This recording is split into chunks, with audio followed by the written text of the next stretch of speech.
Are we going to introduce the podcast? This is the Animorphs Book Club podcast. No, it's not! This is Anne and Animorphs. Why does this happen every time? Yes, it does. I'm sorry. Why don't someone else do it then? Stu, why don't you do it? You never do it. This is an Animorphs Book Club podcast. We read the Animorphs, talk about the Animorphs, and that's what's on the podcast. I read all the Animorphs book 10 years ago. We all have it. Yeah, the rest of them haven't. The rest of them have only read up to book 26 now. 26, The Attack. I'm War Prince. I'm War Prince Be Natural. I'm Eris Batter. I'm Mustard. I'm Stir. You're going to summarize the book, and then we're going to talk about it? Yeah, I have to find my document.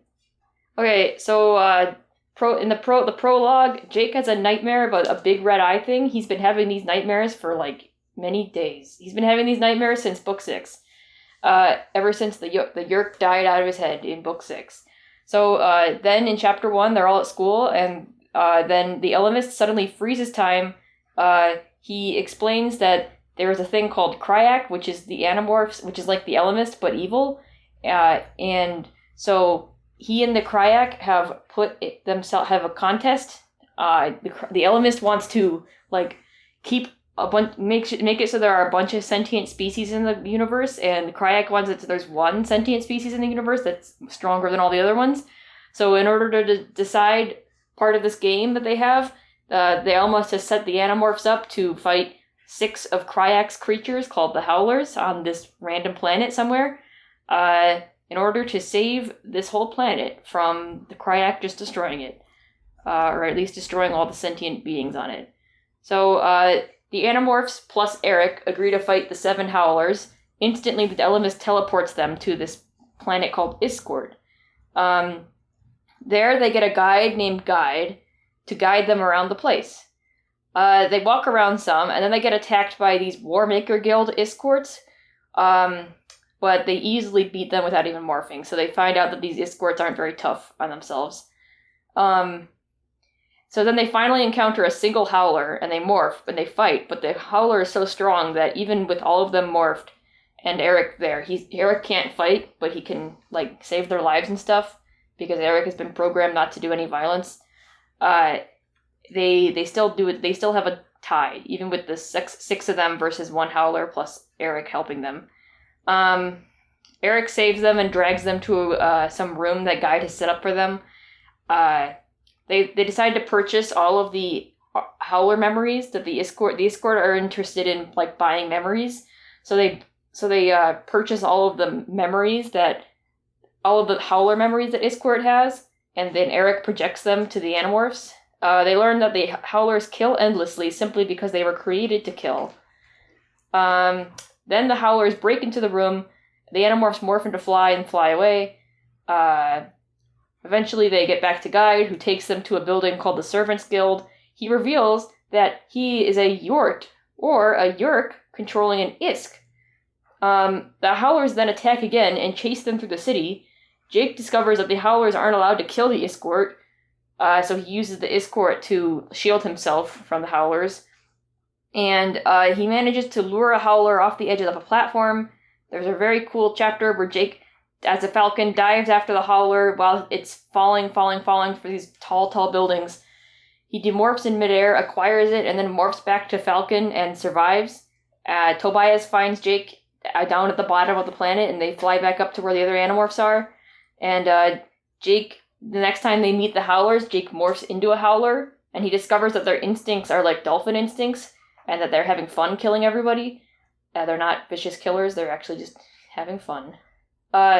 So Jake, the Howlers also have a collective memory, so that's why Jake just, once he morphs a Howler, he just knows everything that Howlers know, and he downloads all of his and his friends' memories to the Howler brain, which then makes all of the Howlers in the universe absorb it, or at least it makes the 6 Howlers that are on the planet absorb it, and so Kryak sees that and destroys them before it can spread to the rest of the Howlers in the universe, and so they win, and they get to go back home. So the Atomist won this fight? The Atomist won. The Animorphs win. Good job, Animorphs. Wait, I thought all the memories didn't go through though. Well, Krayak kills the Howlers so that the memories don't go through. Yeah. Yeah. Good cover. Normal looking sky. We haven't had Jake This cover turning sucks. into a tiger. It's like the most generic cover I've ever seen. They saved the tiger for this book, and good thing they did. When was the tiger in this book? He could have turned into a Howler. When Is there a tiger in Oh this yeah, book? you're right. He could have turned into a howler. That would have been better. But that would have spoiled it. Yeah, but he turned into a tiger in every single book. Yeah, but like It's like when they had Jake This turn book into was- a dog for the one book. Yeah, No, this is like the opposite of Cassie that. turned into a wolf in the Skunk. no, this is the opposite of Yeah. that because the tiger is like this is important morph that's really epic, and it's like, oh, this book is going to be epic. They've been saving the tiger for this one. The dog morph is like, what? He turns into a dog every book. I forgot he turns into a dog every book because it's so unimportant. That's I not mean, why. it hasn't been turning into a dog. That's not what I yet, thought when I saw this actually. tiger. I saw this tiger. I was like, well, this book's gonna be boring. It would I'm boring. gonna say cover. they don't acquire new They're gonna morphs go in to this one jungle. because Jake's got to use one of his older morphs. Oh. I'm not seeing it as that at all. I like how he's jumping towards the camera. Action. Not really. And what do you mean not really? It's Kind of literally what he's parallels doing. to the It's just camera. he's just going down. Perpendicular. Yeah, it's just going down. He's literally pouncing. Not towards the camera, towards the off screen. He's just looking at the camera while he does it. 26. It's called The Attack, and he's attacking. Good cover. Sure. No, you know what's actually a good cover? The inside cover. That like blew my mind. No, that one's epic. that's like the best David Mattingly image I've ever seen. Oh, cool. This was a good book. Yeah, this book was great after coming from the previous one, especially. I gave it a starstruck emoji.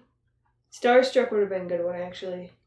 I wanted to give it another emoji other than favorite, because I was thinking about favoring it, but I wasn't going that far. I said this was like the second best book. I don't know. After what, book 23?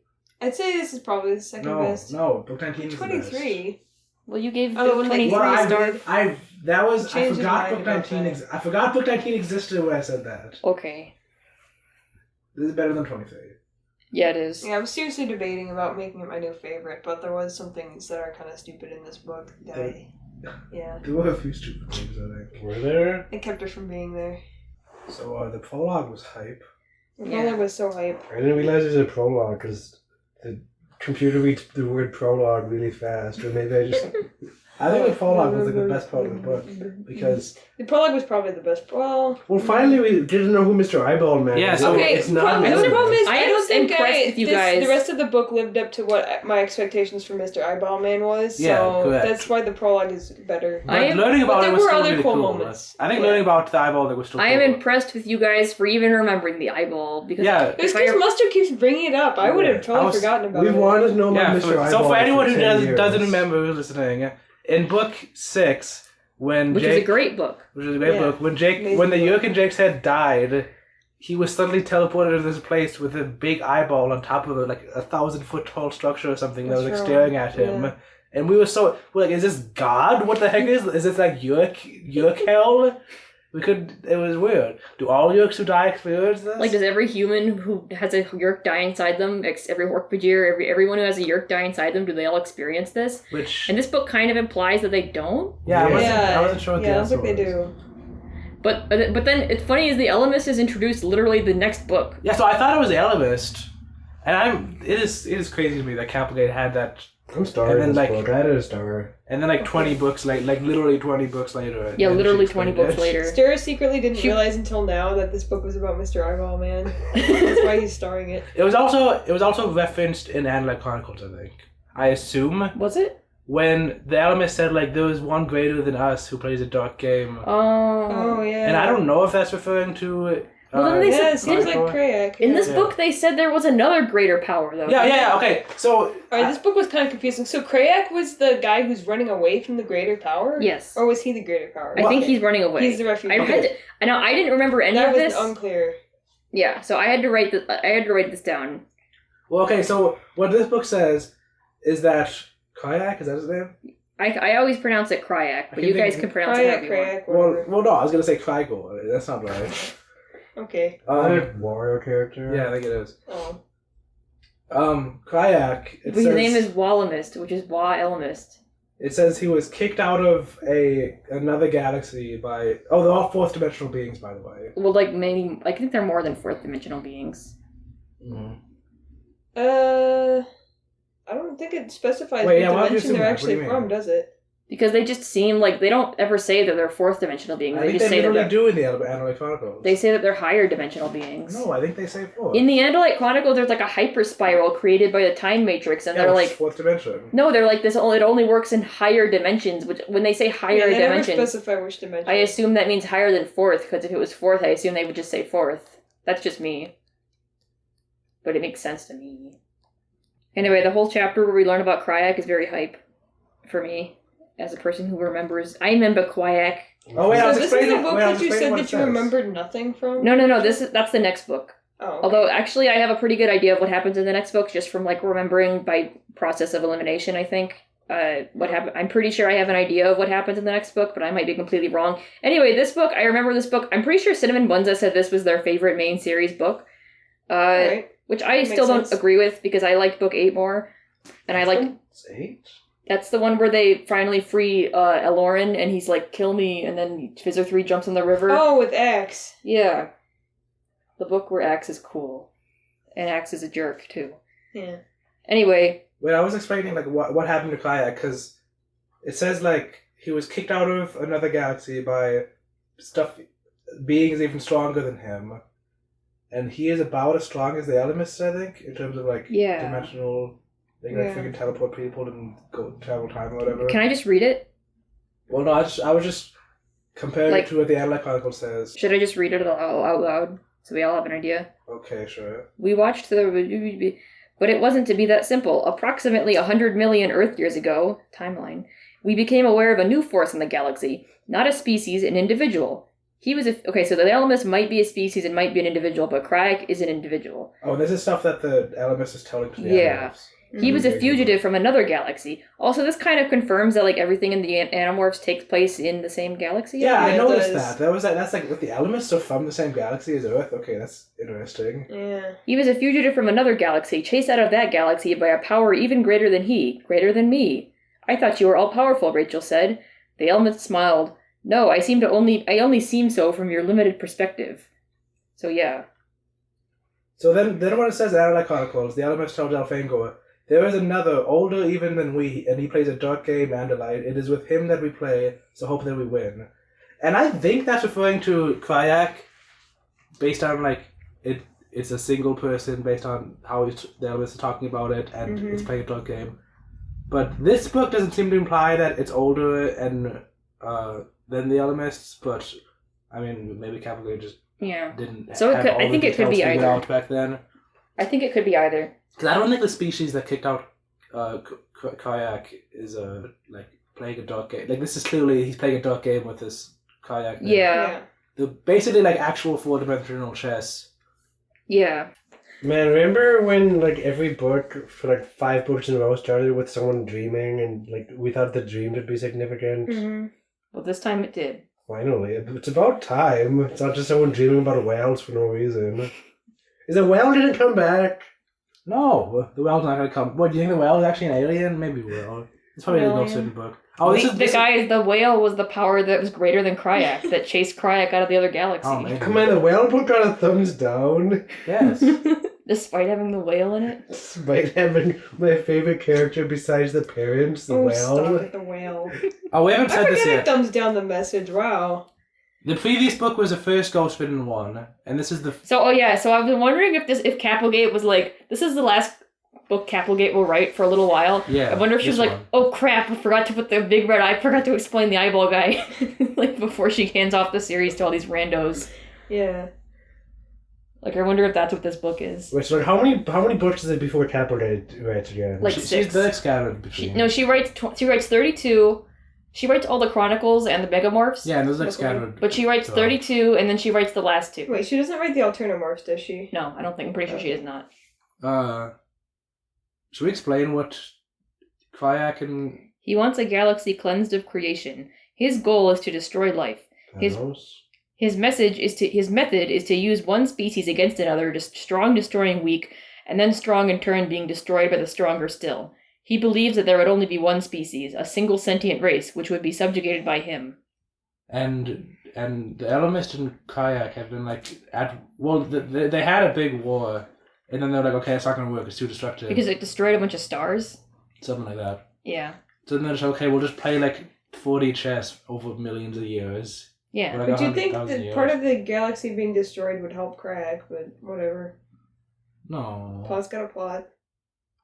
That it didn't seem weird to me. It's not fun. Prayak needs a species that can he doesn't want to destroy physical matter. He wants to have a species that can be subjugated by He him. wants to destroy physical matter that's not his species. Yeah, he wants the species to destroy each other. It's more fun. Listen, if you're like all powerful, you can just snap your fingers and have anything turn out the way you want. That's no fun. He's got to create. It's really quite sad when you think about it. He's got to create a game for himself. Well, I don't think they're not all powerful. Well, they're not all They say that all the time. Oh, that's right. You're right. I'm sorry. But compared to us. Well, yeah, compared to our puny human that's not three-dimensional relevant, so- minds. What is Whatever. this? Anyway. What is this guy? A Nazi, Cassie said? In a They moral brought up sense. Nazis like 3 different times in this book. Yeah. And in the previous book, I think. Yeah, they bring up Nazis a lot. It's like Nazi. Did the Kapplegate just learn about Man, wait till you read Holocaust? Megamorphs 3. It has to info dump. Wait, do they go to Nazi camps in Megamorphs? They go back. Oh, they go back in time and fight the Nazis. Don't Yeah, because they? you've told us all Megamorphs books include time travel. I don't know why you told us that. Oh no. Oh my gosh. That's The gonna be The horrible. Nazis better not actually be Yerks or something. Captain Planet. Guys, Hitler was only evil because he was a controller. That's how come he could also be a vegetarian at the same time. That sounds like something that Kapplegate would do, honestly. After book 18. Yeah. Wait, what happened to book 18? That makes Well, me except sad? She 17, said, 17. yeah. 17. She said. You meant that the oatmeal? People who Yeah. know. Oh, the mental illness She's saying people. the mental illness people who She was commit suicide are big dummies. The only people who commit suicide are those with Yerks inside them. And the rest of them are They didn't idiots. say that, did they? Well, they're either have Yerks inside them or they're idiots, according to Rachel. Anyway. He has different visions of what constitutes total power. He wants to be able to control the strands of space-time itself. Is it Kayak? Yeah, not merely to see them and understand them, but to hold them in his fist and dictate the very laws of physics and nature, to recreate the galaxy in his own image, and someday to spread his power throughout all galaxies and destroy the one power greater than himself. So I assume that Elmas Chronicles is just going to be about more of this Kryak stuff now. I guess we'll find out. In a long time. Man, all I can think of is that Booty Booty song. Why? What does that have to do with this book? at all? This just really great. this episode should be called Jake Does the Booty Boogie. Yeah. Here, let's all sing it. I don't know. I don't know well enough to this. sing Alright, it. look at me. I'm doing the booty boogie. For anyone who's unaware, we brought this super show up last episode too. It's revolutionary. There's a song from the Donkey Kong and the Crystal Coconut. Tony Kong TV show. Donkey Kong TV show.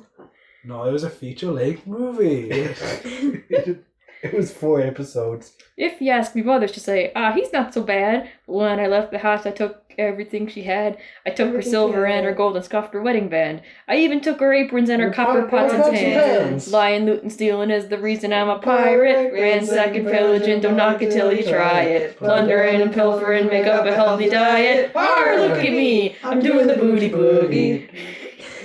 And he talked about he stole the peak from Mount Kilimanjaro or something. Yeah. I'd scarf the peaks of Mount I'm not Kilimanjaro, doing the whole song. Or would you Odie. steal that? as well as raid the tomb and steal the mummy from I'm a pharaoh. Are we allowed to play the booty No, booty? no, we're not playing it on Why podcast. not? We're gonna get sued by Captain Scurvy. He's gonna come to our house. He's a pirate. We're allowed to pirate from a pirating pirate. from the pirate. No, you're not. We What's just the say it. crystal We coconut didn't play is it, the we just daddy said of them it. all. Tristan Orrin is the daddy of them all.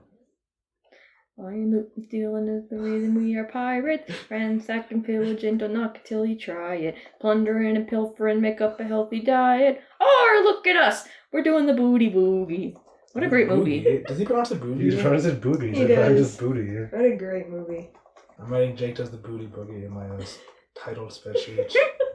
Oh, the reason we're naming it this, for anyone who's unaware, we named the first or the second Jake book Jake Does the Hokey Pokey. And then I was thinking of naming this one Jake Does the Hokey Pokey Part 2, because this is basically a sequel to book 6. Oh, that could also be a good one. And then, Not a good- This one's funnier though. Yeah, it's not as good as Booty Boogie.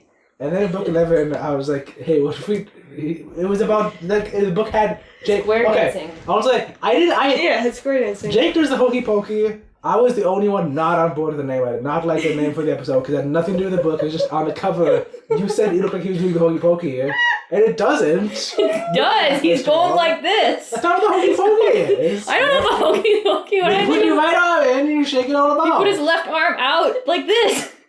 You do the hokey pokey and Wait, what book swing would that it be? all That was Six. book 6. Six, That was oh. 6. The capture. And then he let me just go that, and I was like, and then I listened to like book 16 recording. I was like, why do we talk about the hamster dance at the beginning of this? That's the title of that episode now. Is it? Does it actually take this Doesn't that look like he's doing the hokey Yes, pokey? it doesn't at all. You're right. I don't know why we named the episode that, but now it's the thing. Every Jake episode, he does dances for the rest of this podcast. Even if it's not in the book, we're gonna come up with something. Did you mean to do that by the way? Half of these aren't in the book Why? at all. Was that intentional for the title? You brought that up? Or was it just No, like- it's Why would I Just be thinking reminding about the podcast? I'm thinking about the song. I've been thinking about the title of this because I actually searched like the word dance in the book. I was like, does the word dance show up in this book? Maybe we'll be lucky. Maybe we'll Randomly brought up the booty boogie. for maybe some we'll reason. finally be free. No. Stir had to bring up the Booty Boogie. So yeah, that's gonna. But there is a dance in this book. There is, yeah. There's a smooch in this book. There's a swoosh. There's a, So they a had some- smooch that is to alter the We'll course get of to that. space-time. I'm very excited to talk about that part. That made me lol. Mustard told me he was considering putting the hop on pop emoji as a reaction because of the funny kiss. Nah, it's not that funny. It was really funny. No, the consequences of the kiss. The kiss wasn't funny. The consequences of the kiss was funny. Okay, let's No, just- that was so stupid it made me laugh. Oh, Okay. nothing actually made me laugh. Let's just talk about I would that. say Okay. that. Yeah, anyway. So Jake and Cassie kiss at some point in this book. I I don't think remember this why. book earns it. Okay, I'm not a When Jake almost dies off falling off the cliff, he comes back up, and when he sees Cassie for the first time, they just start making out. Yeah, I think this And this then book. Marco and Tobias kiss. they don't. This- and then Marco's like, "Where's my kiss?" And he kisses. And then Tobias says, "Stand under my bench." Who doesn't? Who doesn't? That was a previous book. Cloaca kiss? Question mark. Hot sex.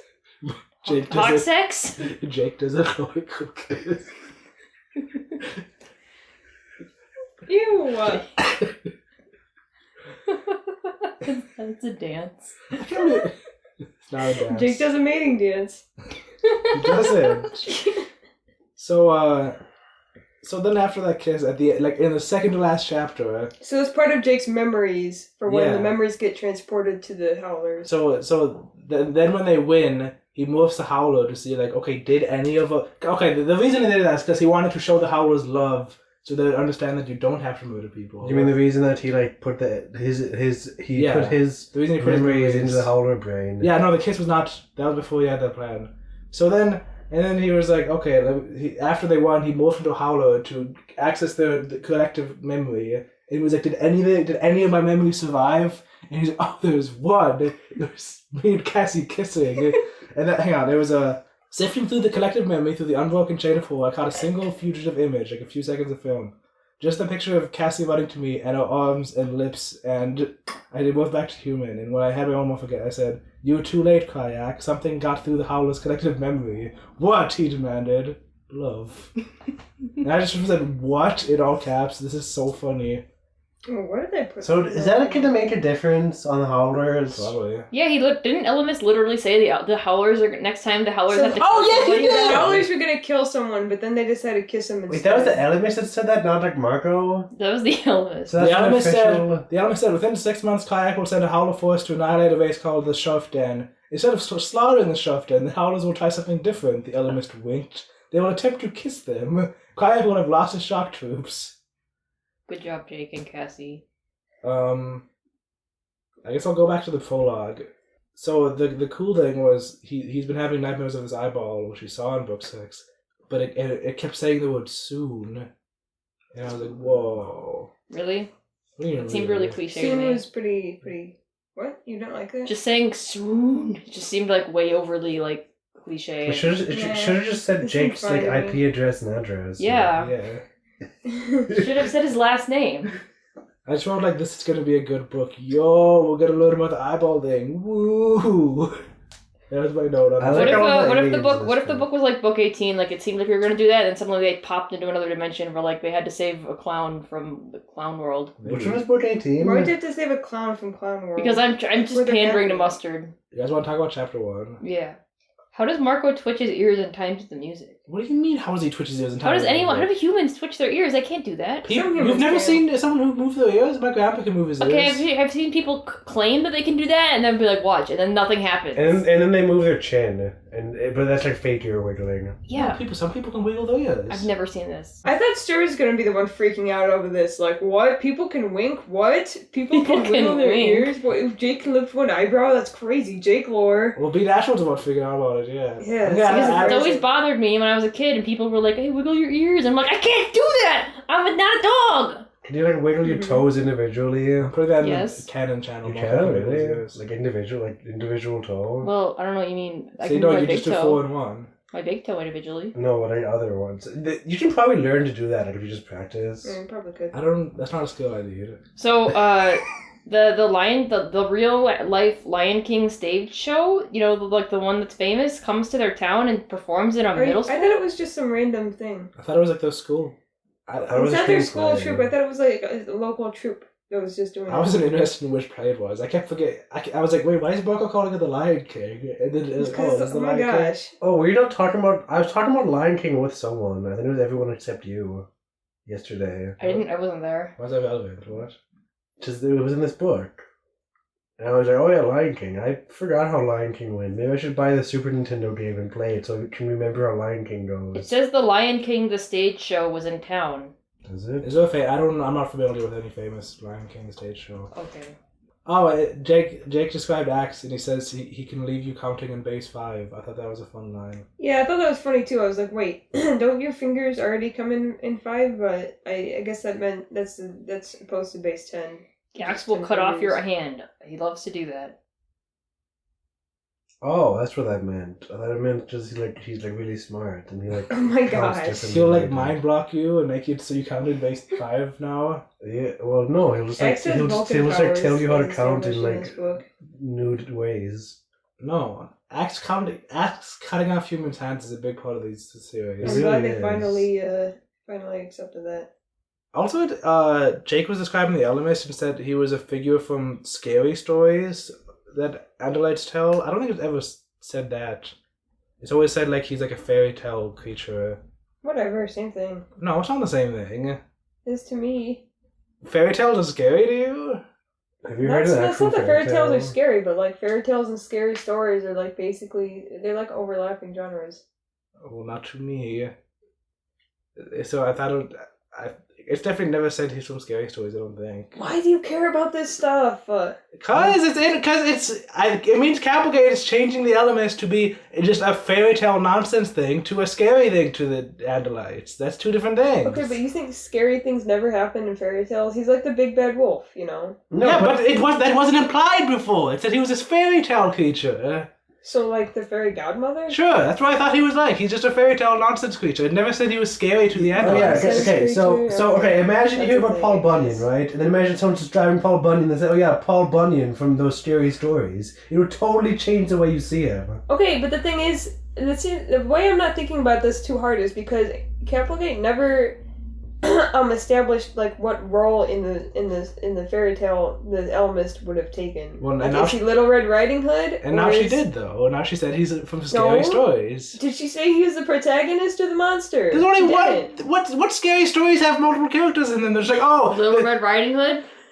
no. See, that's not a scary story. I hear scary stories about oh, the bloody toe that crawls in your bedroom at night. You know. Yeah, that's the scary story. Well, there's you and there's the bloody toe. Yeah, which one do you think the Elemist represents? You. Not you.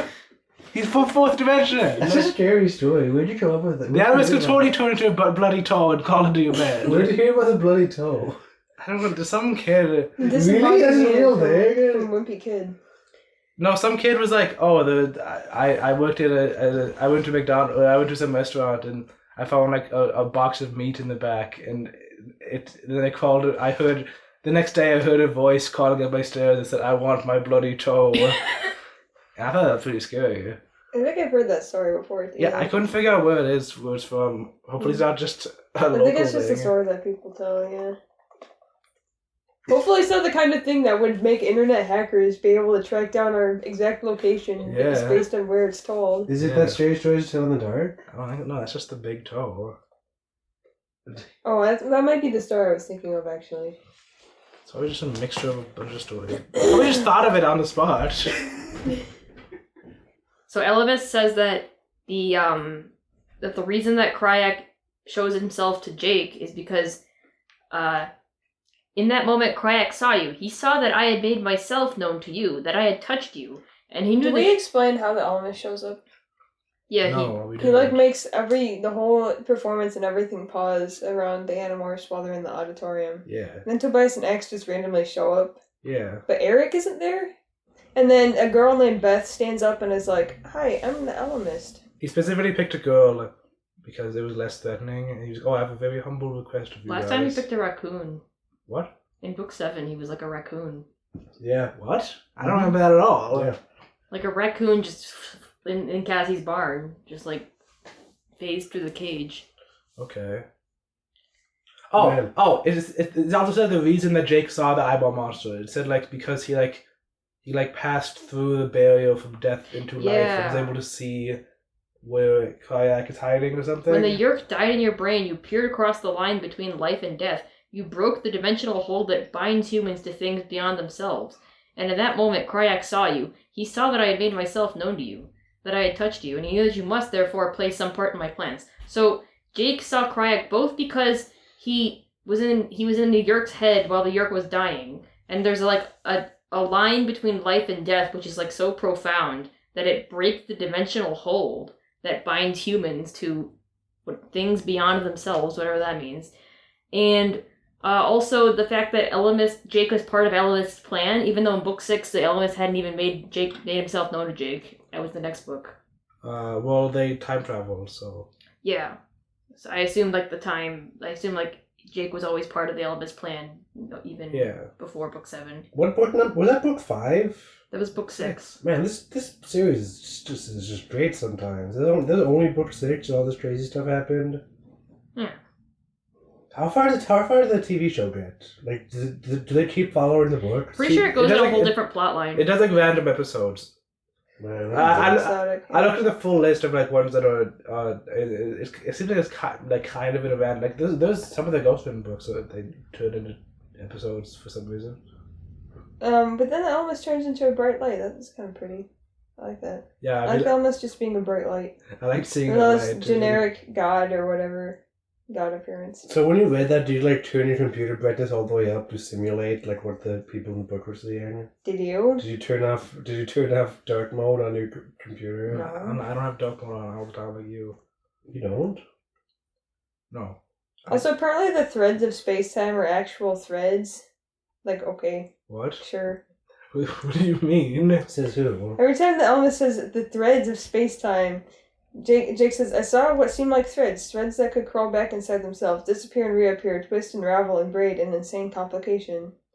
I guess that could just be metaphorical, but I thought that was kind of a silly moment. Oh yeah, that's kind of similar to how the Slaughterhouse 5 describes time in people's lives.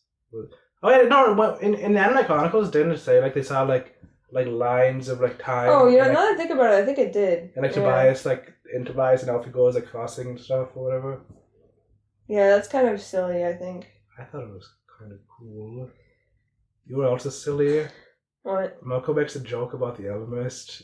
Everyone freaks out about it. But everyone's like, "Oh my gosh, dude, don't make a joke about the Elemist." Because he says, when the dinosaurs walked, we had become much like as I am today. And Marco says, you become a girl with braces? And then the Elemist says, the Andalites could do with some of the human sense of humor. And then Axe gets annoyed. He's like, "Why did you call on me for some reason?" And he also says, if the Yeerks had any sense of humor, they wouldn't be the scourge they are. I don't know what that means. Don't you remember Dapson? Yeah, Dapson. The Elemist is biased. Oh, then it says Mako looked more abashed than proud. The smart remark had just popped out of him. I don't think he'd consciously planned to poke fun at a being who could not only annihilate Mako, but all memory of him, his family, and his ancestors going back through thousands of generations. See, that's scary. Cassie said a word I'd never heard her use before. Is it meds? Wait, do you mean a swear word? Yeah. That's like what Jake says? Guys, Cassie swears. Where? Once in this series. Chapter 4, page 2. That's 6, Cassie said. He needs 7. We're just 6. That's not what he means, is it? The Elemist said nothing. Cassie said a word I'd never heard her use before. You want us to be your champions to save these Iskrats? Oh, whatever. It's so cool. I It feel would like... be cool if if they actually wrote it out. Okay. Yeah, I don't know what word she's saying. Maybe she said like plop. Maybe she just said poop, yeah. Cassie's definitely said poop. Yeah, she said poop. Listen, this book, I think this book does a good job of, we're, 26 books in. I think this book does a good job of raising the stakes. We're kind of getting to a point where, I think I'm having trouble coming up with, book ideas that the author could write that would be, very engaging. Yeah, something I totally do. Yeah, that. What? Excuse Just me? Keep going. I'm confused too. Well, there's Why do you come up with book ideas that the author could do? with each book that goes by, it's okay, they've done, they've done that now, they've done that now, they've done that now. They went to Antarctica. They went to Antarctica, yeah. So it's I think this book is a good step up above the stakes that we've had so far. Mm-hmm. But going to Antarctica is not, the stakes are not any higher than, than book 12 or whatever. Maybe higher than book 12. But the going to, the last few books, the stakes have not really been raised. But this book, I think, successfully, actually puts us in a new environment and has new stakes. And it justifies things and, when things happen in this book, it actually feels earned. When the Jake and Cassie kiss, it feels earned.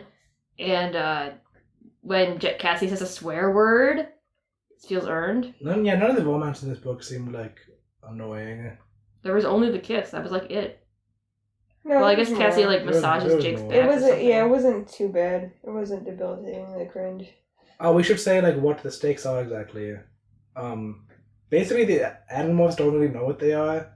But the Alamist said, oh, yeah, so we have a game, and the game is, we kind of said this, but pit 7, kayak is 7 howlers against 7 of you, which is Animorphs and Eric, and whoever wins, if the Animorphs win, then the escort are spared, and if the howlers win, then the escort will all be killed.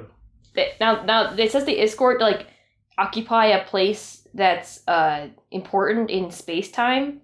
This species occupies a unique location in space-time. It is a turning point, and if Kryak can annihilate them, his power will grow, his goal become much closer, his forces become more deadly than ever.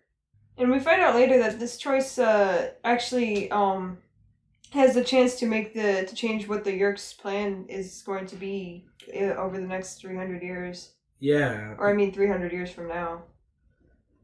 Yeah, I like how the ending, they're oh yeah, you basically what the Animorphs did is you made the chances higher of 300 years from now of something good happening. Yeah. So the stakes don't seem that high based on that, but I thought it was really cool. It was the entire universe, the Elemist versus Kryak. But the Animorphs was oh yeah, you made it 5% more likely that this will specifically go well to do with the 300 years Yerks, from now. yeah, which would hurt Kryak, of course, because Kryak wants to help the Yerks because the Yerks are causing so much destruction. Yeah, and they're gonna kill they're gonna whip the humans out, and then He wants the Yerks to conquest other species, and then another species to conquer the Yerks. Kryak sees the universe as some kind the March Madness brackets, where it's someone's always wiping out another one. Mm-hmm. It seems like Kayak's plan is so far into the future of what actually matters to the Animorphs themselves, Mm-hmm. Yeah. It's he doesn't care about specifically humans. He's just doing his whole giant plan. There's such a small part of this, the Animorphs. Mm-hmm. You want to talk about what the escort are? 'Cause I thought that was cool. Sure. I love the amount of detail in this world. Yeah, that was another contender for my favorite part in this book.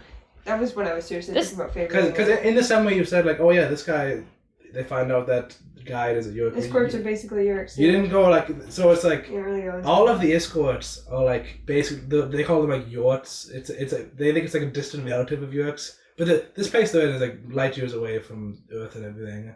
The place they're teleported to. Mm-hmm. With the escort planet, I mean. But they have a symbiotic relationship, the Yerks and the Isk and the Yorts or whatever.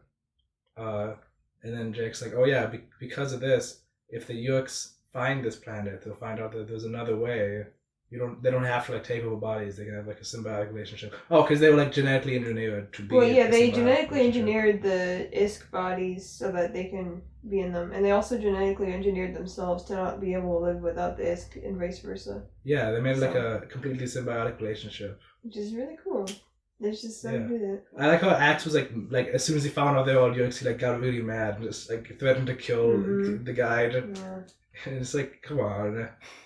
Clearly, the Elves is trying to teach you that like Yeerks can be good or something. Yeah. That's why I put you Axe here. doesn't trust Well, the you Ellimist. could if they just knew this, but they don't. Axe hates Yeerks way more than he trusts the Ellimist. That's very true. He does not trust the Elves at all. Actually, a lot of them don't in this book. There's a lot of chapters where they're just like, why are we doing this?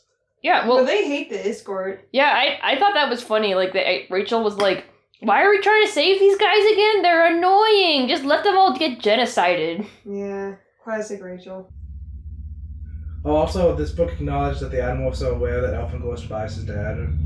So Oh, yeah. there was I didn't know never that. there's never a scene where it's revealed to them, but that's just they know that now. That's too bad, because I kind of would have liked a scene like that. Yeah, I did too. I like the escort. I like that they're like not a perfect culture or anything, and they have all these like things that the Animorphs hate. Yeah, so the But they're not escort, evil. the big problem with them is that they are obsessed with buying and selling things. Well, isn't that just the escort in the area that they're in, or no? Yeah, There were like all these like guilds, escort guilds. There's like the shopping guild and the war Warmaker maker guild. and the trading guild. And so like each escort just has a very specific place in society. I appreciate how fleshed out they are. Yeah. Like, they they're very look- fleshed out. I like them a lot. They look weird. They have like alien behaviors, but that are understandable from a human perspective, and that, are pretty similar to things humans do anyway. They're basically like humans, but in a different culture. And a big part of the culture is buying and selling like memories. Yeah. Mm-hmm. The Animorphs are really reluctant to sell their memories at first, which I was like, yeah, okay, because I would expect that you don't get your memories back.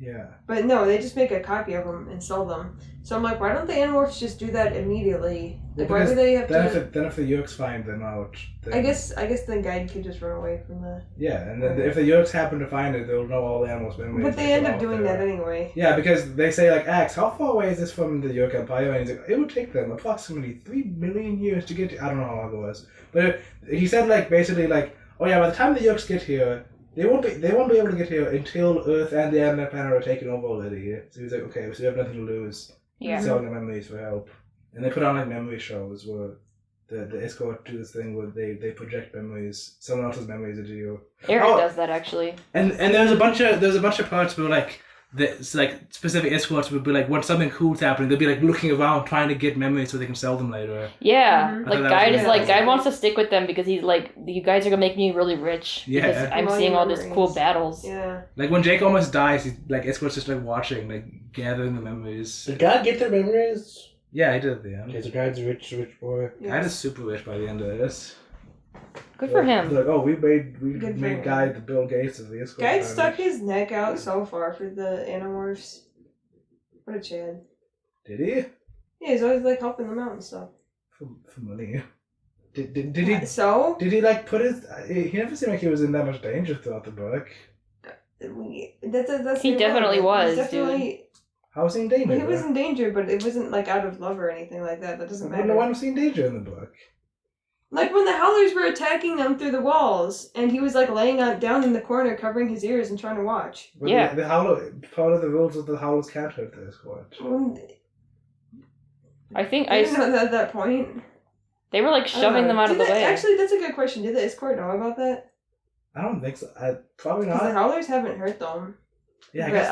I assume they're not aware. I think of the they whole hurt them, game. they just don't kill them because like they definitely like they get affected by the howls and they shove them out of the way. Oh yeah, they've known about Okay. the Howlers because they've been like buying memory. They've been like taking. That was memories from another them. thing I thought was kind of dumb in this book was that the Howlers don't howl at specific points because they think it will kill the escort, even though like the escort were pretty close to them at other times when they were howling. Yeah.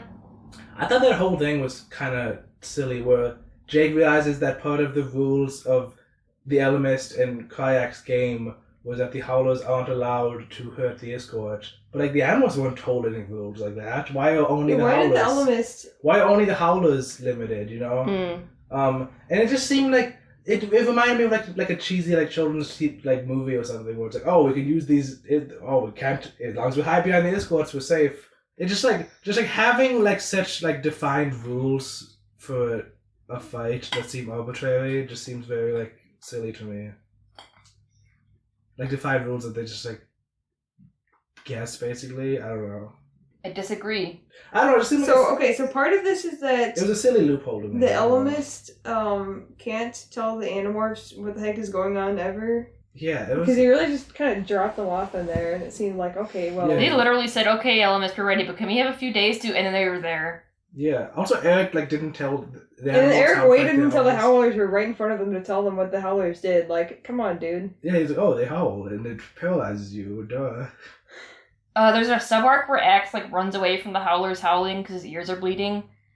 And, Dude, Jake... yeah, when I said blood was dripping from his fingers, I was like, oh, whoa. jeez. These guys are strong. They make your ears bleed. Yeah, so X doesn't have, like, permanent ear damage from that? Okay. Because he morphs and... No!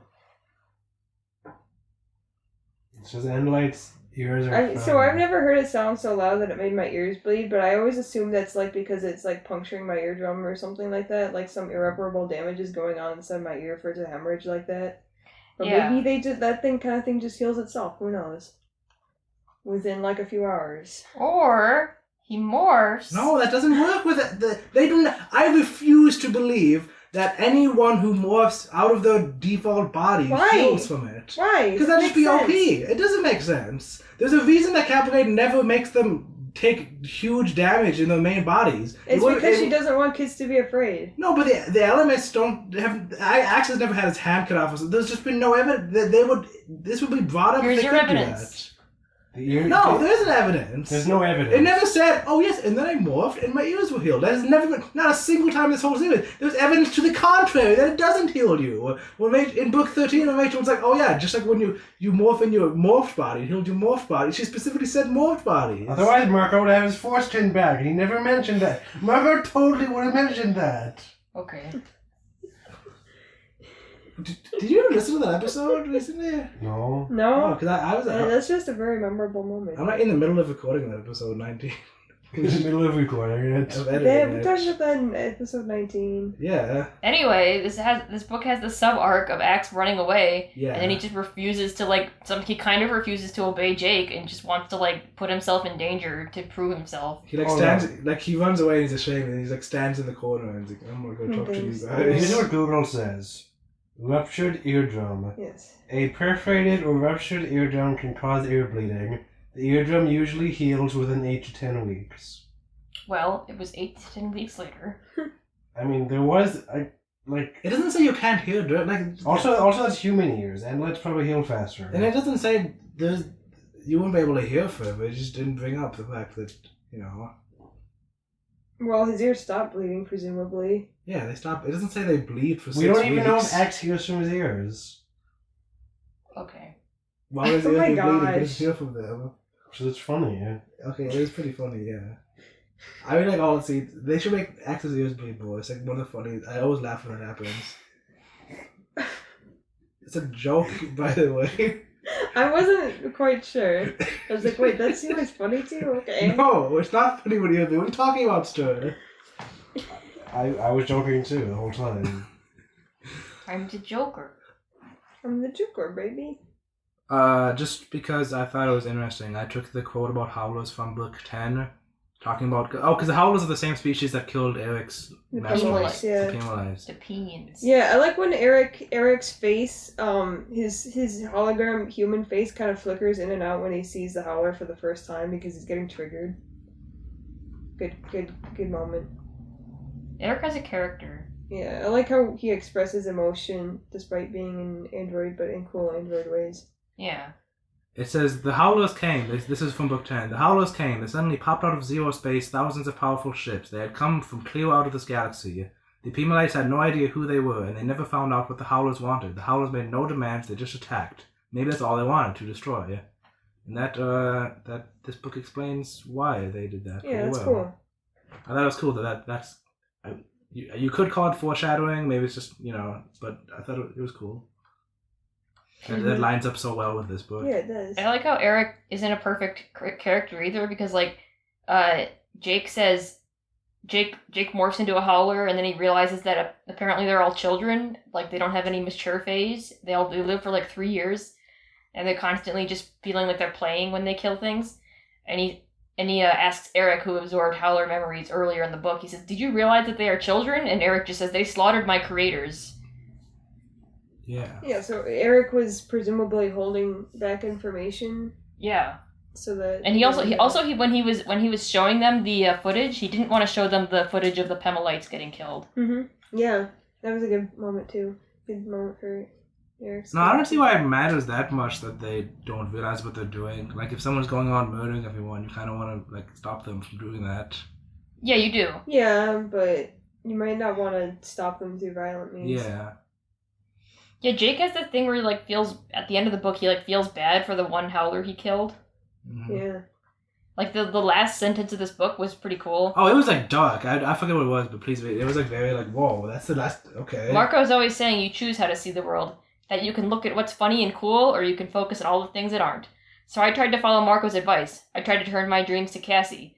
But even looking into her eyes, I still saw that doomed howler falling. That was so metal. I love that. The Hall of Falling was the coolest chapter. Right? That was so cool. The buildings are so high up. Okay, the buildings are so high up, and he falls, and he's a falcon, and he's the fastest animal on Earth. Zoom. And because of the gravity on the planet, the top speed of falling is lower than. It's less than 200 miles per hour, and he's so he can make it. He's a falcon. He's the fastest animal on the Earth. Zoom. He gets down there. He demorphs. They're falling. He grabs the howler. The howler pushes him away, but he grabs him back. He starts screaming, but then he acquires him, so he stops screaming, and then he acquires him, and then he turns back into a falcon, and then he opens his wings at the last second. It's the howler splat. He don't splat. He fly over the treetops with his wings full of air. It hurts because he was falling so fast. I like how that's all that happens in that chapter. It's so cool. This is such a solid chapter. What chapter is that? How did the howler start falling? Jake pushed. Oh, Jake was flying through this park. They had a park where there was just a level where they just had a bunch of plants and planters. Oh, we should describe the planet. Yeah, we should. I was gonna say that. Look but at the I got inside caught up in cover. our description of what happened. So I thought this planet looked epic from the description, but the analysts hated it, I guess, the way it looked. They described it as freaking a bunch of Lego bricks, kind of Jenga together in giant, tall stacks. They said it looked like it was constructed by a 5-year-old because nothing is the same size. There's and the reason it's built like this is because Jake finds out the surface of the planet is really swampy, hard to build on. Yeah, so that all the towers super high up, and they're just having bridges and the tilted wheel and everything's there'll just be several layers of all these places, but they're all different lengths from each other. And all random colors and they're red, green, yellow, blue, and white. Yeah. If you want to see what these towers we're describing look like based on David Mattingly, the artist, Animorph artist, just Googled Animorph's book 26 inside cover, and they look pretty cool. Has Animorphs made a Donkey Kong reference? No. Why would it? Because Donko is a Marco Kong. What? No, because Marco is a. I think you're not allowed to say on Donkey Kong in movies. I think Nintendo would copyright that phrase. You're not allowed to say what? Donkey Kong. It's on Donkey Kong. Yeah.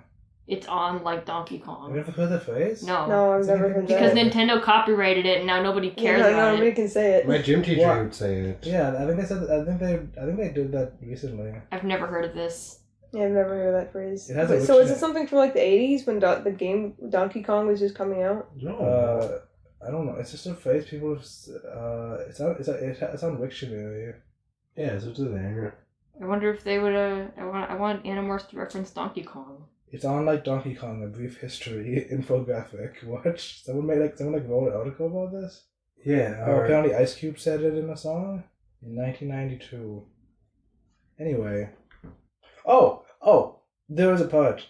This is in chapter 5. This is way back. We were flipping all over, but it's fine, I think. where they're deciding whether or not they want to help the Elemist with this game that he's telling them about. And Rachel's like, he's tricked us before. He told us one thing and then did another. We know nothing about him. And then it says, I knew what she was talking about. Tobias had thought the Elemist would return him to normal. Instead, he merely gave Tobias his morphing powers. But that had not been a lie or trick, not really. He promised to give Tobias what he wanted. He had. It was Rachel who couldn't accept that Tobias had chosen and still chose to remain a hawk. Oh, yeah, that was a good line. I told whoa. Like, dang, Rachel. I told whoa in all caps. Yeah, that's cool. So Tobias wants to be a hawk, and Rachel does it, which is, was in book 23. Toxic. I think Tobias and Rachel and that. I'm an anti-shipper now. Oh no! I'm just kidding. That's our favorite ship. I'm saying Rachel doesn't have the right to tell Tobias what physical form he should be in. I think she doesn't know that Tobias wants to be a hawk. I think Tobias doesn't explicitly state that. Yeah. I guess that's why she would be mad at the Elemist and not him then. Yeah. Well, it's something for them to work out. Yeah, I think Tobias kind of refuses to admit, even to himself, that he just wants to be a hawk. There's also a part where it explains why, because we've said, like, why don't they all morph Andalites? And in this book, they're like, what?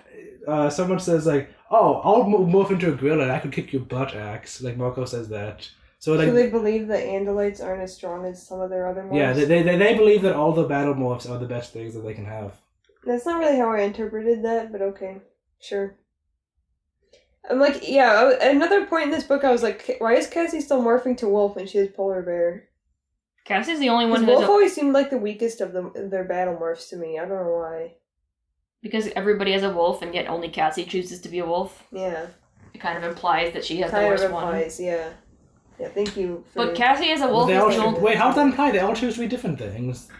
But not everybody has a tiger and then just chooses not to be a tiger. Yeah, but they could get it. They could acquire a tiger at any point they want. I think they like their battle morphs. And I think they do. Yeah. They're strategically helpful for them to all be different. Yeah, things. Cassie in this book, Cassie as a wolf is the only one who lands some damage on the Howler in the first fight. Yeah, that's true. Yeah, so wolf versus wolf. That's why I thought it was a wolf. But is that better? Being a wolf helpful. Is that still better than a polar bear? Wolves are fast. Polar bears are just really big. They already have a bear. They already have a bear. I like in the previous book. You know what? They should learn. These guys should learn that being all the same thing isn't very good. What do you mean? Remember when they all turned into fish and then went into the fish sucking tube and almost died? I was just saying that they know that all. But they all turned into horses. Wait, what was that one time it was really stupid that Tobias turned into an animal with them? Didn't he turn into a cockroach all at the same time? I don't know. They did all turn into horses. Was it funny that Marco said, we're going to turn into flies at the Frog Convention? That's a good line. That was in one of the first books, I think. I think it was in book 2. I don't really have any more notes. Really? Really? I guess we kind of did the end already. I'm like at the beginning of it. I've just been saying what's on my mind, Mm-hmm. This is because so much of this book is just very memorable and I don't need to read but I'm at the beginning of my notes still in terms of actual notes. Okay, one thing I will say, actually that just popped into my head. I really was kind of hoping the Howlers actually looked really cute instead of just another monster that looks hideously ugly. Okay, you've been watching too much Kirby. Maybe. But see, it would have been different though, because the Howlers just are yet another alien that's oh, scary. Because what I'm saying is, they introduced the Howlers right after they introduced the Escort, and this Escort are already described as a face so ugly that a mother could not love it. Yeah, but they're good. Why don't they Rachel, and then Jake is so surprised when he sees the Howler at first. I'm like, that sounds exactly like a big scary monster. What is surprising about that Howler compared to anything else you've seen? I thought it would look like a wolf. Okay, a cute fuzzy wolf. No, a big scary wolf. No, the wolf from that meme. Okay, that would thematically fit because they're children, right? So yeah, that's why they're cute. I think if they were cute, it would be too obvious that they're children. Wolf Kirby by Peach Pit 561 I think I would on have DeviantArt. assumed that they're children just because they look like that. Well, it would be easier to have sympathy for them by default if they look really cute. Sure. Oh, Rachel gets a haircut in this book. I wonder if that will reflect on the covers. Yeah, Rachel sells some of her hair to an escort so that they'll give her a guide. He also wants the organs later, but they refuse. Yeah, the escorts constantly ask for the human organs because obviously they've never seen a human before. They want the last foot and a half of Axe's tail. Yeah, the most useful part. Listen. Oh! Listen, in Dark Souls, half what you do is cut off tails and take them because they look cool. How long was Rachel's hair before this book? I have no idea, dude. It was 10,000 feet long. Yeah, that probably was, yeah. Okay, I'm looking at the cover of the next book. It doesn't look like shorter. It's because she morphs and then morphs back, and the hair goes back to Oh. Oh, you know what? Actually, the actual reason, I think, is the elements took them straight back to where they were. Oh, so you think that Jake doesn't have his howler morph anymore? Oh, maybe not. That would suck. That would make well, sense. we know he would never use it anyway. Yeah, He'd never use a Hork-Bajir morphs. It would make sense if they didn't have the Howler, because the Howler is very OP. Yeah. It'd be cool. Yeah, because he morphs into it before they go back to the Lion King play, right? It's like when they're talking Yeah, to it the was elements, before. They were in like outside the Krayax little bubble. Yeah, okay, so that's probably what happened. I like when Jake lies to threaten the escort, because Tobias is like, oh, we're looking for the Howlers, and then the guide is like, oh, I don't know that species, and then Jake's like, don't lie to us, have you ever met an Andalite? And he's like, no, and they're like, well, Andalites have the power to mind meld with people, they can look right inside their thoughts and know if they're lying, and if you're lying, they can make your head explode, and then because of that, the escort just follow everything the animals say. Why was the Pretty much. escort lying about the Howlers in the first place, though? They're just little scumbags. Yeah, maybe because they didn't want the animals to kill the Howlers because the memories are very valuable. The Howlers' memories. I don't need a reason why the escort wasn't being altruistic. Yeah, it's just annoying, and they do stuff like that. But that doesn't mean they deserve to be genocided. Yeah. Unlike Rachel. I like Yeah, when, that I don't would be mean cool Rachel if- deserves to be if, genocided. I mean, If it wasn't even like related to the Yerks, how the escort are a symbiote. Because I think the Animorphs kind of deserve to learn that just even though they don't like a species, just because it's sentient, that means it should be allowed to keep going. And by extension, like all kinds of biological species that aren't sentient, but perhaps maybe endangered or extinct. I don't understand. Like, the fact that they were Yerks is so cool, though. Yeah, that was pretty epic. It made it so that they had to learn that, like, not just being, like, the Animorphs have learned, I guess they already learned in book 19, but, like, now more so, they've learned that just being a Yerk is not, like, does not mean you're evil. Mm-hmm. Yeah. It does mean you're annoying, apparently, and deserve to be genocided, according to Rachel. Rachel thinks everything that annoys her deserves to be genocided. It's a little scary. That sounds like Rachel, yeah. Didn't Rachel like the shopping guild though? She was like, oh yes, these are my These are people. my Yeah. people, my brothers and sisters. That was a fun moment. I like that. Let's genocide everyone except these people. Don't want to genocide too much. Okay, you know what was a weird moment? So the guide takes them to a abandoned factory, and they're like, "Why is this factory abandoned?" Oh, that was great. And guide was like, "Well, it's because the people the workers, the members of the Workers Guild, are striking right now because they want the Health and Safety Guild or whatever to come and check and make sure that the fictional characters aren't." I don't know. I don't have this page. The open. I don't know spirits the of details. fictional characters aren't haunting Yeah, the place. yeah. And that like never gets explored or brought up again. It's because It's the never Iskort explained. are a three-dimensional race who live in their own world outside of the Animorphs universe. Literally, like, outside of the Animorphs is, like known galaxy area. And they have their own thing going on, and it's very cool. They can have their own book about them. But It was the Superstition and Magic Guild.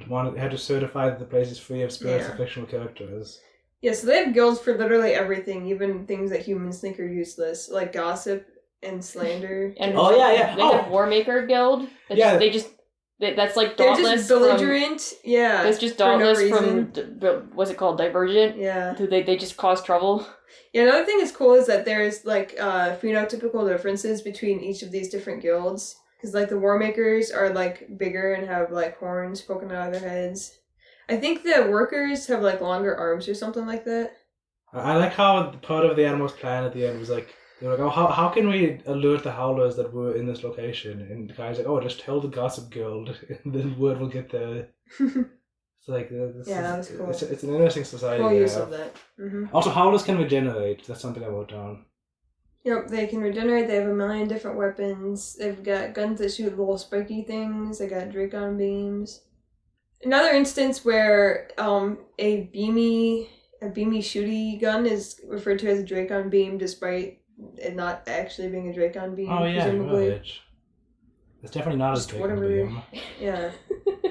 And most just any weapon used against them is a Dracon The beam. Animorphs don't care what. Yeah. I like how when Eric looks at the Howler memories, he's like, yeah, the memories of 17 Howler attacks, and none of them, the Howlers win in all of them.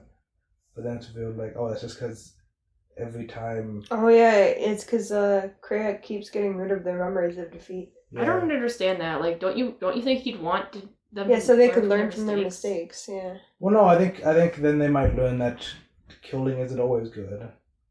Yeah, because I don't see how sometimes we fail at killing leads to learning that killing isn't always good. Yeah. Listen, if sometimes you fail at killing, you're gonna be like, okay, maybe I shouldn't kill because I'm gonna fail and die. They don't know that they're capable of dying from anything but old age. Okay. Okay, yeah, I guess. That's a good one. Listen, it's not what I would have. It's like this book isn't perfect, but I mean it makes enough sense within its own internal logic.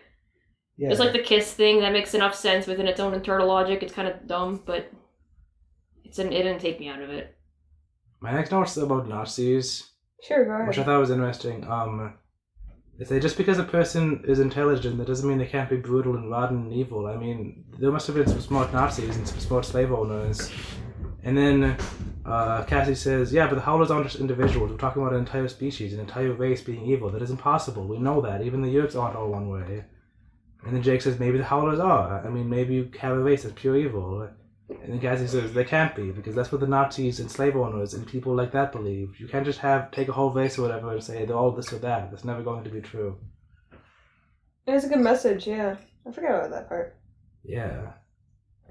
I kind of disagree, because I feel like you can, if they're literally created by Kryak, they can, and I think they're still all evil. Mm-hmm. Well, they learned that they're not evil out of malicious. They just think that that's what they're supposed to do. Yeah, but the But by basic that- point about them being all the same It's basically still true. stands, yeah. Also, Jake talks about, like, he gets kind of angry at the Pemalites for not defending themselves against the Howlers, because they could have, like, programmed the Chi to be capable of violence. But then Jake's like, maybe they weren't stupid, because, like, they had to ensure that they wouldn't come out of their control, and, like, bringing war to the species would be bad or whatever.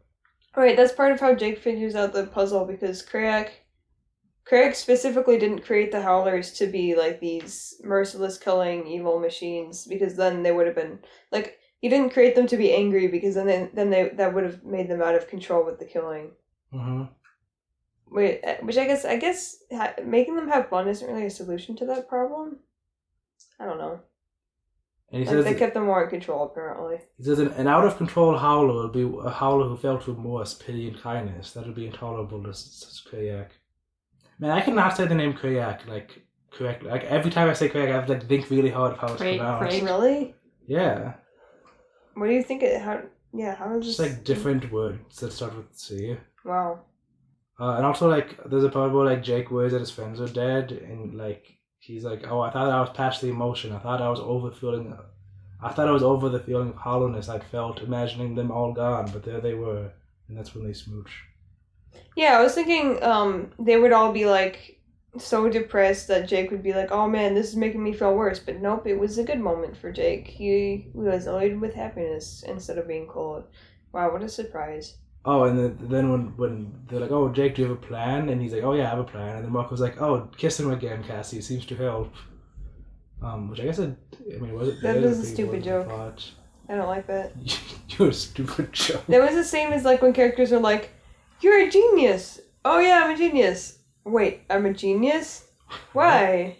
What? What do you? It's What the heck? moments. What do you mean? What? It was like that. What is it? What What's the joke? It's an overused joke. No, what's the That's joke? seen in lots of things. What's the joke of someone saying you're a genius, I'm a genius, you're a You've genius? never heard that joke before? No, what's the joke? You just said the same thing 3 times. Mustard, that's literally my point. It's not a funny joke. No, what's the joke though? The joke is that the person doesn't realize they're a genius. or something. That's not what happened here. It's a joke. I'm saying it's the same type of thing where it's a joke I've seen way too many times, so it's not funny. Oh, okay. Yeah. I like that Jake doesn't like even explain his plan. He's just okay. We're gonna need. He's like, oh hey, do have any of the Howlers looked at the memories? And guy was like, no. And he's okay. Let's do this. And just Marco's just like really confused. He's like, wait, so Axe is gonna get himself killed, and we all agree that Howlers don't like to buy memories to watch on the VCRs. How does that help us fight? And I was like, yeah, I'm really confused too, Marco. Me too, but it all seemed to work out. It did. The ending wrapped up pretty fast. Mm-hmm. I was like, oh, there's only like 5 chapters left. What are they gonna do? And they did it.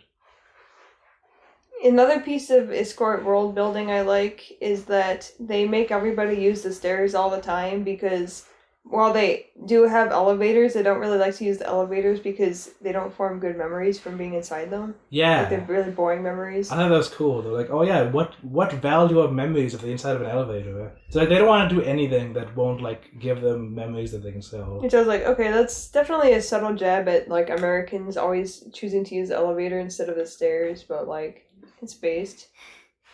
I see. In this day and age, I read it as like people who are constantly trying to make everything they do into content. Like Twitch. So I was saying that was streamers. a bad thing of Twitch streamers, which doesn't or which wasn't a Instagram thing influencers, which wasn't a thing back then. Yeah, but it's So like you're that's stupid. what it reminded me of. I can see how this could get dystopian and really horrifying if you really thought about it or really got into it, but this court seemed happy. Yeah. They just seemed really happy with their life. I thought the Escort Society was cool. Oh, dude. When they win, then like Kayak looks at Jake and says, "Sleep well, human," he sneered. "I'll still be there in your dreams, and someday when the time is right you will suffer for this." And I was like, geez, what did Jake do? He's a leader. He killed the Howlers. Yeah, he was the one He who lost like in the had game. idea. But like the Elemist is the one who told them to do that. It's not like Jake like He can't do anything to the Elemist. I guess not. But then at the end, like Jake didn't keep having nightmares of the. He did. He was having nightmares of the falling thing. Oh yeah, he was. Yeah, he doesn't see Kayak as a threat anymore.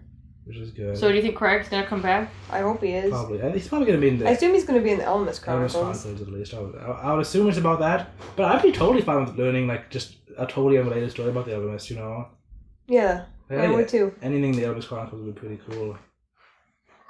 Do you think that Craig will come back in the main series? Oh, I don't know. I think the Elemist Chronicles will just be about the Underworld. And if he does, I think when do you think he'll come back? I think adding more storylines was just like Be natural. I have no freaking clue. what? I think adding more storylines were like the Animorphs or pawns in this war against Kayak and Elemist. I think it's not necessary because they like. It's kind of stupid if you really think about it. Yeah. Like, why can't it just be about No, the birds? listen, okay, the Animorph story, as we know it, like, can't have happened without the Elements, because literally Tobias only exists because the Elements, like, made Elfangor 2 places at once. Yeah, but Kapplegate could have very easily not written it like that. Yeah. But, like, that's what the story is. Like, she also could have just not written the Animorphs. Like, this story is, like, okay, one but of... how is you saying that disproves my point that this whole thing is kind of stupid? I guess you can I think it's also kind of cool. I guess you can think it's stupid, but, like, the Animorph series is about, I think, it's ultimately, like, about, the Elemist, like, trying to get things into positions so that the Animorphs are able to save. I guess it does humans. kind of need an explanation because the Animorphs are pretty outmatched if you really think about it. You know, you Yeah. gotta kind of tip the scales in their favor to keep it interesting. Mm-hmm. I'm curious if like the Animorph series will wrap up like with this war between Kayak and the Elemist like coming to a conclusion because I would I was assume gonna not. say when you said what books, I immediately was thinking about the ending, just because I don't know what other book would come out of it except for I guess the Starfish book. Oh, because that's the one that's That Kapplegate wrote, yeah. Oh, you guys don't know. Do you guys want? I have the recording of Be Natural telling me what the Starfish. No, book I is don't want to know about. what the freaking Starfish book is about. Okay, I guess I won't put that at the end then. Or you can just. For all I know, it's about Kayak, and you guys can think I'm stupid if you want to. I do. And I'm gonna be Starfish very book. disappointed when I read the Starfish book. And Mr. Eyeball guy is. I'm very excited for the Starfish So is book. Battery really the only one that doesn't remember what Be Natural said the Starfish book is about? I think I am, yeah. Yeah, no, I think he intentionally blocked it up because he doesn't want to be spoiled. Because Be Natural was telling me, he's like, why are you telling me this, Be Natural? That's funny. I do look forward to that book, though. See? Wait, so what did she say it on the podcast then? Yeah. Be Natural spoiled the concept of the Starfish book for everyone during the episode about Book 22, but that moment was cut out of the episode. Maybe you just. Be Natural just think it's loves wrong. spoiling the series for us. I try Yeah, not she to. told us that analytes are purple sometimes. Yeah, the heck. Do you know that she spoiled like the entirety of Book 19 to Barra, like before we read any of the books? What? No, yeah. To be fair, Really? that was before we had decided to do the podcast, or I had decided to read any of the books. Yeah, I She spoiled. just did that because she just wanted to, and I think that's fine. Yeah. I think that's It's fine. still pretty crazy, I though. spoiled all of Dark Souls to Batter. I don't give a single frick about Dark Souls. Yeah, man, I feel like I talk about Dark Souls all in the podcast. It's only because I'm playing Dark Souls. I happen to be in the middle of a Dark Souls playthrough. Dude, yesterday Be During the Natural... It's okay. We can talk about our interests on But here. I'm not super interested in it. That's the thing. Yes, Dark Souls. I'm just playing it right now. It's that's like your it. current like fixation. Yes, my current You're fixation. pretty fixated on it. Yesterday, Be Natural asked me like, Stir. "Oh yeah, when did you first play Dark Souls?" I was like, "Oh, like a few weeks ago," and she was like, "What? I think No, you've it's been playing been it like months his whole since I life." first played No, it. you got it like last year. Right? And Yeah, I but played- she assumed you've been playing it like since you were a child. I was like, no, he like just got it. I don't even like this it. year. All I do is complain about it. Yeah, it's really annoying. I'm gonna go get the joke book. I assume we guys are. Yeah, joke time.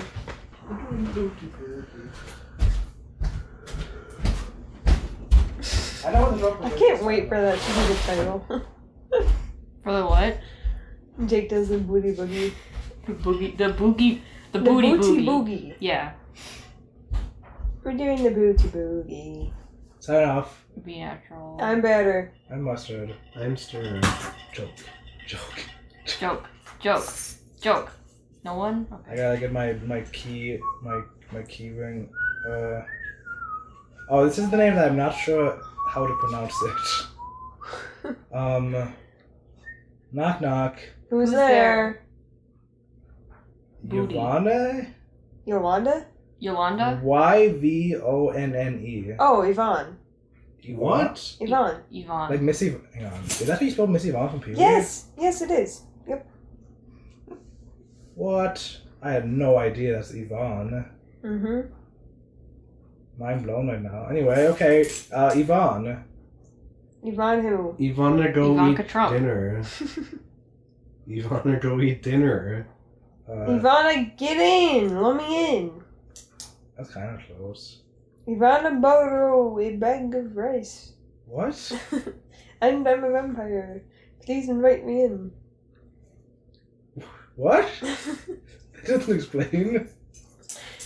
Do vampires eat rice? No, No. the vampire's trying to get in, so they're like, oh, I want to borrow some rice. It's because they have smelly breath. That was Rice was a the hint. first thing I thought of that comes in a bag. Okay, that's not part of it. rice comes in a bag? Yeah. Don't we? Mostly seen rice in boxes, I think. Because we put it in boxes. No, it comes in a cardboard No, it box. comes in both. Oh, that's like instant rice though. What do you mean it's instant rice? What other rice do you buy? Rice? You know, like a 50-pound bag of rice? I don't, That exists. I don't think I've ever bought a 50-pound bag That's of rice. right. Yeah, it comes. I'm saying like 50-50 bags and boxes. Mostly bags, huh? Well, because you're looking at instant rice and that's in the box. See, that's like minute rice. I'm looking rice pack. What do you mean? I thought you said the boxes is instant rice. Yeah, that's what I'm saying. Well, these are bags. No, I'm saying the boxes are the instant Anyway, rice. we're Look done. like regular instant rice box. The last one you saw. Okay, you want to hear the punchline? Sure. Yvonne, another piece of gum. Oh my gosh, what the heck? What do you mean, what the heck? Yvonne to suck your blood. What? That would make more sense, actually. Yeah. I want another piece of the gum.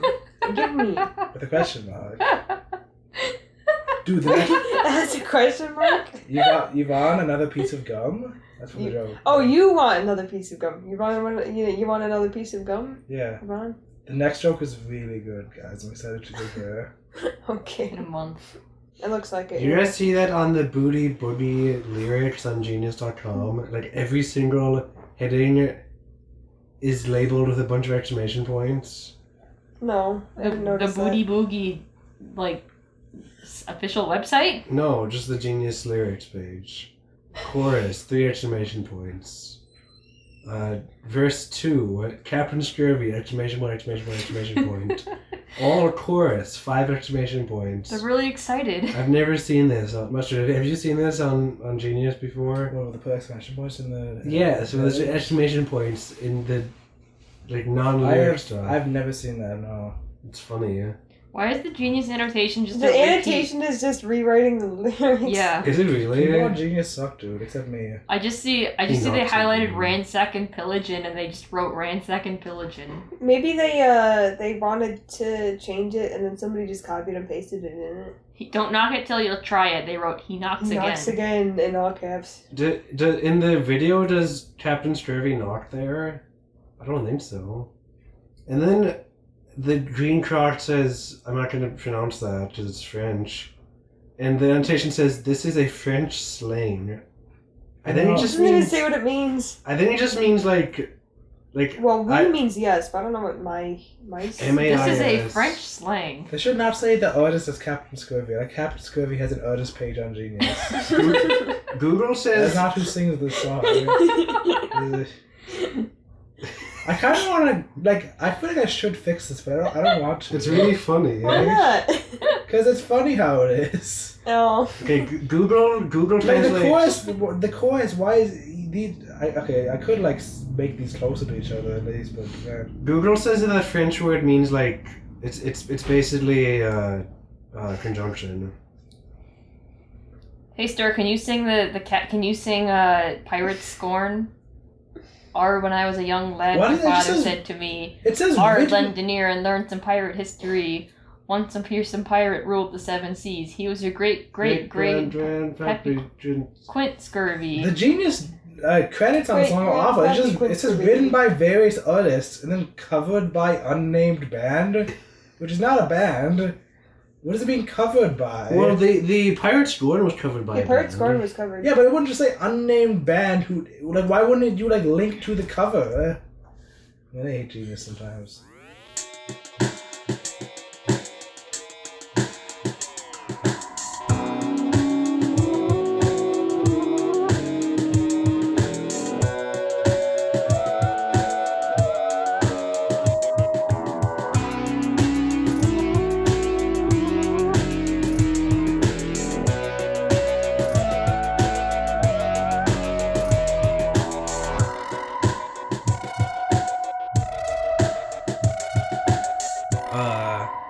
Something that happened like a few episodes ago that's kind of related to Animorphs. We kept forgetting about it. You said you got attacked by a skunk. Oh yeah, I did get attacked by a I skunk. forgot to do that again. I was over at I was at your place and I was walking on the street. My place. Yeah, your place, the town where you live, which shall go unnamed. And I was walking. It could be your town. It's a very simple story. I was simply walking across the street late at night, and how late? Like 11 p.m. I was playing Pokemon Go. And it was like pitch dark, and I heard like tick, tick, tick, tick, tick, on the other side of the street. And I looked at the other side of the street, and I saw like a white stripe and like a fluffy tail. And then I was like, "Oh, it's a skunk." What do you know? And then it turned and went tick, tick, tick, tick, tick, and it came rushing towards me like on the side of the street. And then I was like, I started speed walking away, and then I heard psst, like I heard the spraying sound. Oh my gosh! And that's it. I ran away. Did none of the skunk spray got on you? No. That's crazy. I speed walked away as fast as I could. I was very scared. I feared for my life. So how close to it did you think? All right, how close to you did you think it got? Like 5 feet. 5 feet. Wow, that's really close. Yeah. The one experience I've had with the skunk, I think it was at least at the least when it was closest to me, it was like 10 feet away. Okay. And it did not even care that I was there at all. Yeah, I was surprised. I was Skunks like, why does it beautiful creatures. What does it want with me? Like, why did it want to spray me? I wasn't chasing it. I was literally on the other side. It was on the other side of the road. So yeah, walked over to you and tried to spray you. It crossed the street to try and spray me. That's weird. Yeah. I had an experience with a skunk where, like, one of my dogs got sprayed with a skunk really bad. And when your dog gets sprayed with a skunk and then walks into the house, like, it literally hurts your eyes. Oh my gosh. And... No, you did mention this in episode 9. Okay. Well, whatever. You guys forgot about it, I assume. Yeah, I did. But I had to go on, like, a trip, like, to do some kind of summer camp thing, like, within the week. Oh my and gosh. my parents, like, you know, they scrubbed off the dog, but there was still skunk smell throughout the entire house, and I still felt that I smelled like skunk, because as soon as I stopped, first of all, I could still faintly smell skunk everywhere, and second, my parents were like, "Oh, I can't smell skunk. It's fine. Like, it's because you're used to it. The skunk, the whole entire house smells like skunk, and you're gaslighting me." And they're like, "No, it'll be fine." Like, I don't want to get on a plane and have to sit really close to people, and they're gonna notice that I smell like skunk. And then I eventually did. I was very self-conscious about it. It was awful. But nobody told you that you smelled bad? Well, no, because they were all strangers. But that's what made it bad. Because it's like, oh man, I'm just making this plane ride bad for other strangers. Of the strangers to you. Yeah. Now they're gonna hate you forever. Yeah. You're gonna be like, oh, remember that girl who smelled like a skunk Yeah. on the plane? They're gonna be like, what the hell? There was a fucking, like, wildebeest lady on the plane who smelled like a skunk? I'm sure it was pretty faint by then. I don't know, man. I don't want to Skunk make you feel smell. worse about yourself. What did you do to watch the dog? Did you do anything special? Grape juice. I don't even remember. I was pretty young. I was like 12. Oh, okay. So I wasn't involved that much. Just say if you watched it normally, and then you watched yourself normally, I assume a couple times in between then. Well, they had dog Like shampoo. mathematically. You know, they used like dog shampoo. It was terrible, man. It took forever to, like, they washed it and washed and washed and washed, and the dog came back in the house and it still smelled really bad. And I was like, I don't want to be near you, dog. And That's so I don't even sad. remember which dog it was. I don't think it was any dog that's alive today. It was probably Bleep Bloop, not Bloop Bleep. Alright, that's going on my list. What? Reasons why dogs are just too much trouble and I'll never have one. But none of my current dogs have gotten sprayed by a But skunk. they could be. So could I. I could get sprayed by a skunk. You almost Doesn't mean did. you're not gonna What stop am I my gonna friend. do? Not be around humans? I Yes. could choose to not be around dogs much easier than that. And dogs aren't as smart though. They're like, what did you do when you saw a skunk? Go and sniff it out, see what it That's was. true, that's No, true. you ran away because you can recognize a skunk. And dog is not gonna do that. That's true. That's why dogs get sprayed by skunks way more often than humans. I've heard of way more dogs getting sprayed than humans. Yeah. I haven't. Well, I wasn't scared when I saw the skunk because I was like, oh, I'm not a dog. Oh, I'm not going to go skunk. run after the skunk and try to chase it. But the skunk ran after me. It makes me so upset that your one skunk experience in real life, in person skunk experience went so horribly. Yeah. Well, the second one went pretty well though. And it was like, and then I was out for like a long time. Like, wait, what second The one? second one. You meant this one went horribly. Yeah. Well, yeah, I never saw the Obviously, skunk. It wasn't too bad. I in never the saw long the run, skunk but- that sprayed my dogs. Oh, okay. Yeah. So that I was not an in-person. I assume That was the a skunk was second-hand just. I assume experience. up until now, I assume the skunk was justified in spraying my dogs, but maybe not. You know, probably could be. It Probably was the same attitude of skunk that was just like, oh, I can do. You know what I can do to you? Maybe it was This Cassie. just proves Kapplegate right. Yeah. Yeah.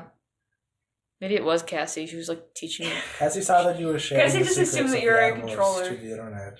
Yeah. Cassie's like, no human would be walking around outside barefoot at 11 p.m. Definitely a controller. Yeah, you're right. I bet this human hasn't even seen any animals in their life. This human probably doesn't even know what a skunk is. They'll be so surprised. Because they're a controller. Yeah. I have no first or second hand experiences with skunks. Well, that was a good story. Thanks for finally sharing. Yay.